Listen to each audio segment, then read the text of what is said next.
집중 분석 글로벌 증시입니다. 오늘은 국제 유가를 중심으로 해서 이야기 나눠볼까 합니다. 코리아인베스트 김성훈 팀장 나와 계십니다. 팀장님 어서 오세요. 안녕하십니까? 네. 자, 지난주 금요일부터 월요일, 화요일까지 보여줬던 유가의 흐름은요. 그야말로 반등 제대로 하겠다라는 기대를 심어주기 충분했는데 밤 사이에 상당히 큰 폭으로 또 하락을 했거든요. 지금 유가 움직이는 모습 보면서 와 혼란스럽다 좀 많을 텐데 지금 그 유가를 생산하는 각국의 상황이라든가 분위기를 좀 읽어봤을 때 어디에서 그런 지금의 상황 움직임 힌트를 찾아야 될지 궁금합니다. 최근 유가의 반등이 단기적으로 좀 강하게 나왔었어요. 그러다 보니까 그러한 흐름 때문에 전 세계 글로벌 증시에도 어느 정도 우리나라에 포함해서 영향을 좀 미치고 있는 것 같습니다. 자, 지금 유가의 반등의 성격을 좀 정의를 해볼 필요가 있어 보이는데요.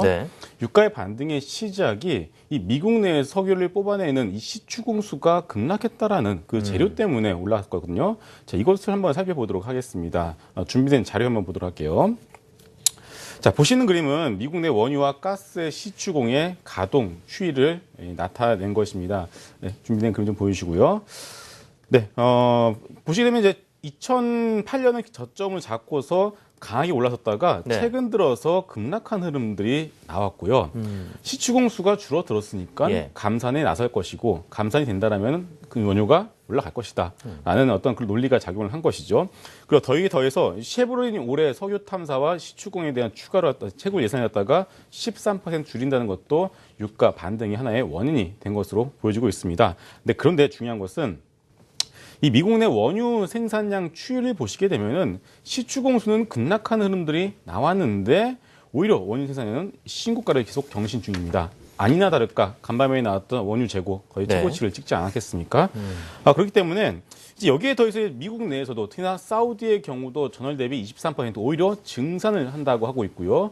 그리고 중동 내에서도 이라크는 증산도 하고 하지만 리비아는 감산을 하는 등 이 중동 내에서도 이 시장 점유율을 향한 싸움이 지속이 되고 있기 때문에 현재 어떤 원유 생산량 전체적인 추이 자체는 쉽게 꺾이지는 힘들 것 같다라고 좀 봐야 될 것 같습니다. 그리고 마지막으로 그렇다면 러시아 지수와 WTI 현물을 봤을 때 이 최근 유가의 어떤 흐름을 우리가 어떻게 해석해야 되냐라고 본다면은 제가 이제 유가의 저점을 잡는 것은 러시아 지수를 한번 먼저 보자라고 말씀을 많이 드리고 있습니다.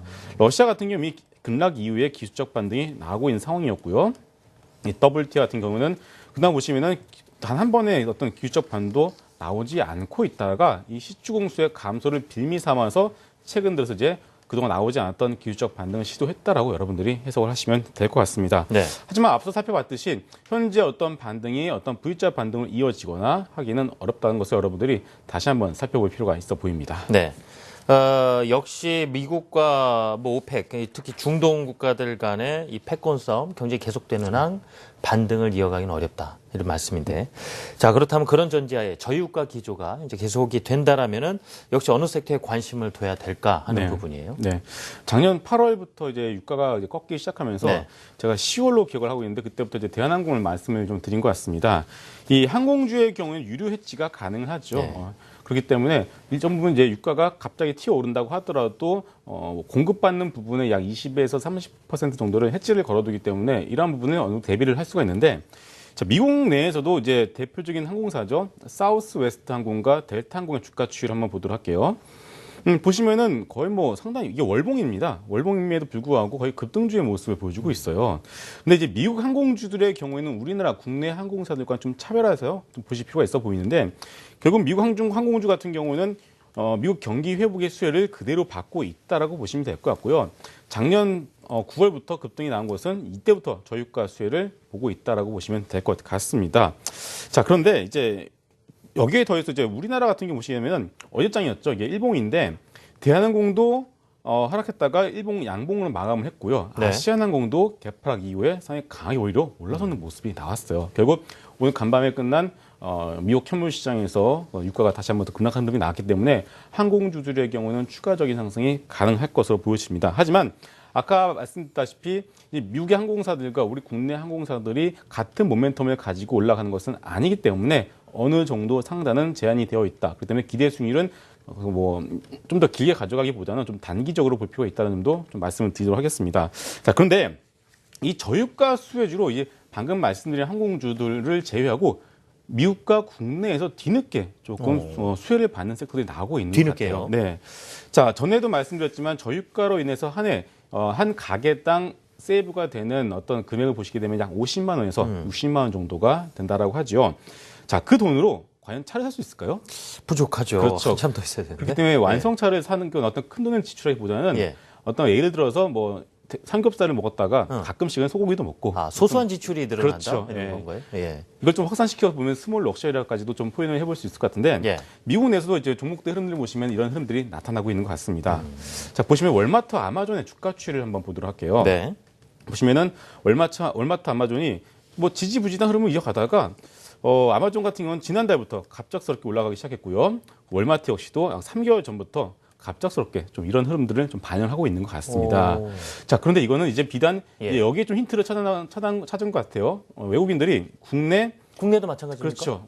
롯데쇼핑과 현대백화점, 이마트 네. 저희 뭐 올해 이번 상승장에서도 완벽하게 소화되었었고 거의 최고의 어떤 꼴찌 업종 중에 하나가 바로 이 소비 업종이었는데 여기에 대한 유가 하락에 대한 수혜의 모멘텀을 조금씩 이쪽에서도 확산시켜서 보는 흐름들이 나오고 있습니다. 월봉인가요? 어떻게 되나요? 이것은 주봉입니다. 주봉이요. 네. 예. 그래서 결국 이번 주에 갑작스럽게 이제 이런 흐름들을 좀 반영을 하고 있기 때문에 네.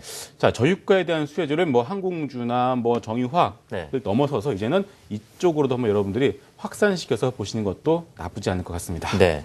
자, 오늘 정리를 해보면은 지금 국제유가 향방이 어떻게 될 거냐, 막 전망을 막 나름 해보신 분들 많은데, 역시 뭐 그러면 해당 국가 간의 이해관계에 달렸다?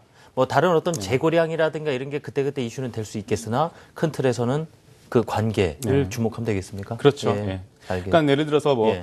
이제 유가의 방향성을 잡기 위해서는요. 네. 결국은 이제 1986년도에 여러분들이 미국과 사우디의 정치적 합의에 의한 것을 좀 봐야 될 것 같습니다. 그렇기 때문에 현재 저유가가 지금 시장 논리에서 치고받고 하고의 싸움이 나오고 있는데 결국 방향성은 네. 이제 정부끼리 어떤 합의가 있어야지 그렇군요. 방향성이 잡을 수 있다 보시면 될 것 같습니다. 예. 지금까지 코리아인베스트 김성훈 팀장과 말씀 나누었습니다. 팀장님, 수고하셨습니다.